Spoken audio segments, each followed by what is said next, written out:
अस्सलाम वालेकुम दोस्तों, मैं अहमद रज़ा हाजिर हाँ। अज असीं गल करांगे पंजाब के अंदर नवे सूबे दी जिहड़ियां आवाज़ां आ रही हैं और ये आवाज़ां को पिछले 8-10 साल तो सानूं सुनने नूं मिल रही हैं। और हुण दे इलैक्शन दे विच कुछ ज़्यादा आवाज़ां सन पोलीटिकल पार्टीज़ के थ्रू और मीडिया ने इसनूं एक इशू बनाया। और अज ये है कि पंजाब की डिवीजन वास्ते मुंतखब होने वाली हुकूमत ने अपनी कमेटी भी बना दी और उस कमेटी के मैंबरान हैं शाह महमूद कुरैशी साहब और खुसरू बख्तियार साहब। और ये कमेटी पंजाब नूं वंडण वास्ते उदों ही बनाई जा रही है जदों कि फाटा नूं KPK दे विच उहदा इंतजाम किया जा रही है। और खान साहब इमरान खान साहब साडे वज़ीर आज़म वो इसकी लॉजिक ये देंदे आ कि चूँकि पंजाब की आबादी ज़्यादा है सो असी इसनूं वंडना है। मतलब एक साइड ते आबादी की रेशो नूं वधाया जा रही है KPK के सूबे के अंदर और दूसरी साइड ते उसनूं घटाया जा रही है।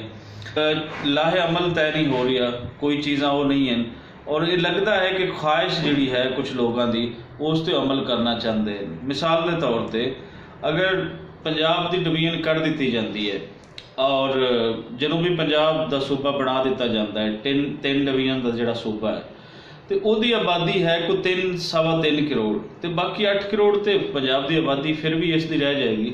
सो फिर उस दे नाल किस तरीके नाल टैकल करोगे।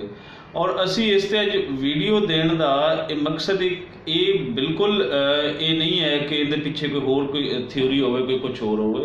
एक डायलॉग की फिजा जिहड़ी है उसनूं पैदा करना है कि जिहड़े सूबे के हक दे विच हन वो अपने दलाइल देन और जिहड़े सूबे नूं नहीं बढ़ना वेखना चाहते वो अपने दलाइल देन।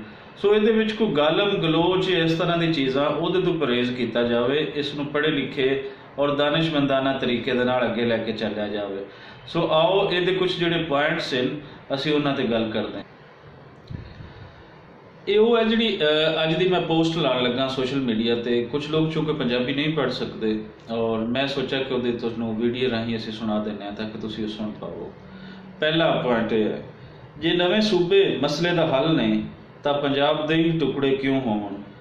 KPK दे हज़ारा वाल मुद्दतां तो हज़ारा सूबे की मंग पे करते हैं, KPK तो क्यों ना काम शुरू किया जाए। दलील दी जाती है कि पंजाब वड्डा है सो इसनूं वंडो। की तुसी दुनिया ते नज़र मारी है, उत्तर प्रदेश हिंदुस्तान की आबादी 22 करोड़ है। अमरीका विच कैलीफोर्निया बहुत वड्डी रियासत है, वो निक्कियां निक्कियां कई रियासतां दे मजमूए नालों वड्डी है। अमरीका दीयां सारियां वड्डियां रियासतां अमीर ने ते छोटियां रियासतां गरीब क्यों ने।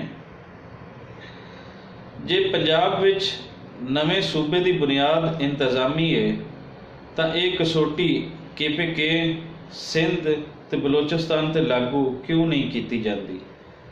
थरपारकर तो कराची का ते गवादर तो क्वेटा का फासला कितना है, सोचो DIG तो चित्राल कितना है।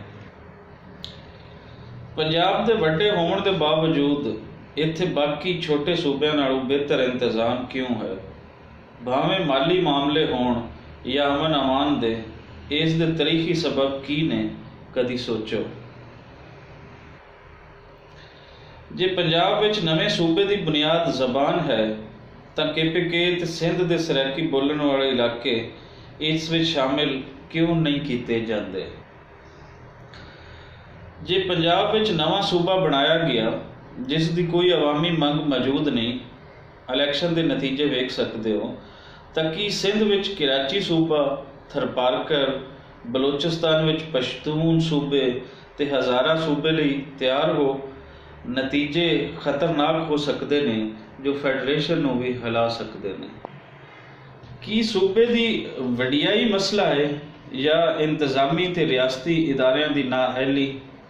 जे छोटे सूबे नाल इंतजाम बेहतर हो सकता है तो छोटे सूबों में बेहतरी क्यों नहीं आ सकी।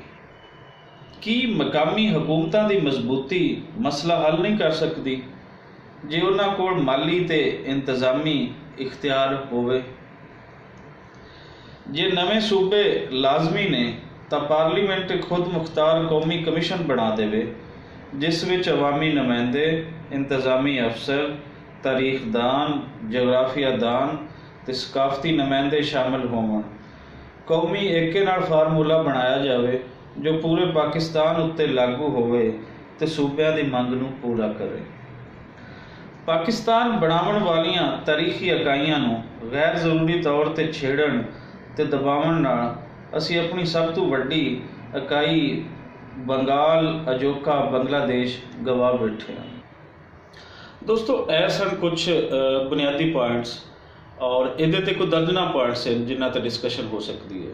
ਸੋ ਡਿਸਕਸ਼ਨ ਦਾ ਰਾਸਤਾ ਖੋਲੋ ਔਰ ਇਸ ਨੂੰ ਮਸਲੇ ਨੂੰ ਸਮਝੋ ਕਿ क्या ਇਹ ਮਸਲਾ ਹੈ ਜਾਂ ਮਸਲਾ ਬਣਾਇਆ ਗਿਆ ਹੈ। मेरे नज़दीक ये मसला नहीं है। मेरे नज़दीक मसला इंतज़ामी है। मेरे नज़दीक मसला इख्तियारात दी मसावी वंड ना होना है। मैं मन्ना कि जनूबी पंजाब दे विच अपर पंजाब नालों शायद किते घट कम होया होवे और इहदे पिछे जिहड़े पोलीटिकल फायदे हासिल करन लई और किसी नूं पोलीटिकल नुकसान पहुँचाउण लई एक तहरीक एक सूबा बनाया जा रहा है। इहदे अगे नुकसान की होने ਉਹਦੇ ਤੇ ਬੜੀ ਸੋਚਣ ਦੀ ਲੋੜ ਹੈ, ਕਿਉਂਕਿ ਉੱਥੇ ਤੁਸੀਂ ਅਗਰ ਇਹ ਜਨੂਬੀ ਪੰਜਾਬ ਸੂਬਾ ਹੈ, ਇਹ ਸਿੱਧਾ ਸਰਾਇਕੀ ਸੂਬਾ ਹੈ ਔਰ ਸਰਾਇਕੀ ਸੂਬੇ ਦੇ ਅੰਦਰ ਜਦੋਂ ਪਾਕਿਸਤਾਨ ਬਣਦਾ ਹੈ ਤੇ ਤੁਸੀਂ ਜਿਤਨਾ ਆਬਾਦ ਘਰ ਉੱਥੇ ਵਸਾਇਆ ਹੈ ਜਾਂ ਉਸ ਤੋਂ ਪਹਿਲੇ ਪਾਕਿਸਤਾਨ ਬਣਨ ਤੋਂ ਪਹਿਲੇ ਦਾ ਆਬਾਦ ਘਰ ਉੱਥੇ ਬੈਠਾ ਹੈ ਔਰ ਉਹਦੇ ਖਿਲਾਫ ਜਿਹੜਾ ਸਰਾਇਕੀ ਨਾਰਾ ਮਾਰਦਾ ਹੈ ਕਿ ਅਸੀਂ ਇਹਨਾਂ ਤੋਂ ਜ਼ਮੀਨਾਂ ਖੋਹ ਲਵਾਂਗੇ, ਅਸੀਂ ਇਹਨਾਂ ਤੋਂ ਜਾਇਦਾਦਾਂ ਖੋਹ ਲਵਾਂਗੇ, ਅਸੀਂ ਇਹਨਾਂ ਨੂੰ ਵਾਪਸ ਇੰਡੀਅਨ ਪੰਜਾਬ ਗੱਲ ਦੇਵਾਂਗੇ। ਔਰ ਇਹ ਆਵਾਜ਼ਾਂ ਇਕੱਲਾ ਮੈਂ ਨਹੀਂ ਸੁਣਦਾ, ਇਹ ਆਵਾਜ਼ਾਂ ਤੁਸੀਂ ਸਾਰੇ ਸੁਣ ਰਹੇ ਹੋ। ਸੋ ਇਹਨਾਂ ਆਵਾਜ਼ਾਂ ਤੇ ਸੋਚਣ ਦੀ ਲੋੜ ਹੈ। ਕਿਆ ਇਹ ਬਿਹਤਰ ਹੋਏ ਕਿ ਅਗਰ ਕੋਈ ਜ਼ਿਲ੍ਹੀ ਖੁਦ ਮੁਖਤਿਆਰੀ ਦੇ ਦਿੱਤੀ ਜਾਵੇ, ਮਤਲਬ ਬਜਟ ਹੈ ਇੱਕ ਜ਼ਿਲ੍ਹੇ ਦਾ, ਕੋਈ 30 ਲੱਖ ਦੀ ਇੱਕ ਆਬਾਦੀ ਹੈ ਔਰ 30 ਲੱਖ ਦੇ ਇੱਕ ਜ਼ਿਲ੍ਹੇ ਨੂੰ ਉਹਦਾ ਬਜਟ ਉਸ ਨੂੰ ਦੇ ਦਿੱਤਾ ਜਾਵੇ। ਜ਼ਿਲ੍ਹੀ ਖੁਦ ਮੁਖਤਿਆਰੀ ਦਾ ਮਤਲਬ ਇਹ ਹੈ ਕਿ ਜ਼ਿਲ੍ਹੇ ਦੇ ਜਿਤਨੇ ਉਹਨਾਂ ਦੇ ਕੋਲ ਵਸਾਇਲ ਹਨ ਉਹ ਉਹਨਾਂ ਨੂੰ ਦੇ ਦਿੱਤੇ ਜਾਣ, ਨਾ ਕਿ ਉਹਨਾਂ ਦੇ ਵਸਾਇਲ ਕਿਸੇ ਹੋਰ ਸ਼ਹਿਰ ਤੇ ਲਾਏ ਜਾਣ। ਸੋ ਗੱਲ ਸਾਰੀ ਇੰਤਜ਼ਾਮੀ ਹੈ।